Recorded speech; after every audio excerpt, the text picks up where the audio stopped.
ఇందిరా మహిళా శక్తి పథకం మహిళలు సాధించిన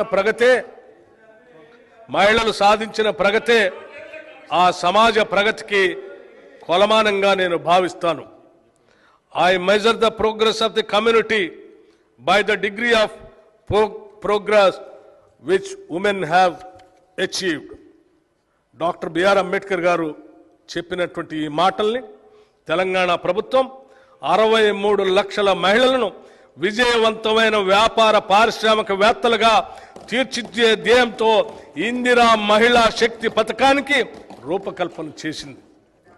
స్త్రీ నిధి ఏర్పాటు, బ్యాంకులతో అనుసంధానం అనే మార్గాల ద్వారా 1,00,000 కోట్ల రూపాయల ఆర్థిక సహాయాన్ని అందించి ఈ లక్ష్యం సాధిస్తాం. ఈ పథకం ద్వారా మహిళలకు ఆసక్తి ఉన్న రంగాల్లో వృత్తి నైపుణ్య శిక్షణ ఇప్పించడంతో పాటు బ్రాండింగ్, మార్కెటింగ్లో మెలకువలు పెంపొందించే విధంగా సౌకర్యాలు కల్పిస్తాం.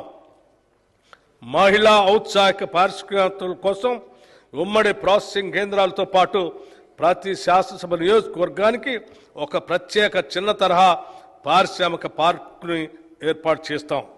ఈ పథకం ద్వారా ప్రభుత్వం ఏటా 5,000 గ్రామీణ సంఘాలకు, వివోస్కి, ప్రాంతీయ స్థాయి సమాఖ్యలకు లబ్ధి చేకూరే విధంగా కార్యాచరణ చేపట్టి రాబోయే 5 సంవత్సరాల్లో 25,000 సంస్థలకు విస్తరింపచేయడానికి కృషి చేస్తాం. దీనితో పాటు ఇందిరా మహిళా శక్తి పథకంలో భాగంగా రుణ బీమా పథకాన్ని ఈ సంవత్సరం మార్చి నెలలో ప్రభుత్వం ప్రవేశపెట్టింది. ఈ పథకం ద్వారా సభ్యురాలు మరణించినప్పుడు పొరపాటున ఆమె పేరున ఉన్న రుణాన్ని గరిష్టంగా 2 లక్షల రూపాయల వరకు మాఫీ చేయటం జరుగుతుంది. దీన్ని అమలు పరచడానికి 50.4 కోట్ల రూపాయలు నిధులు కేటాయించాం.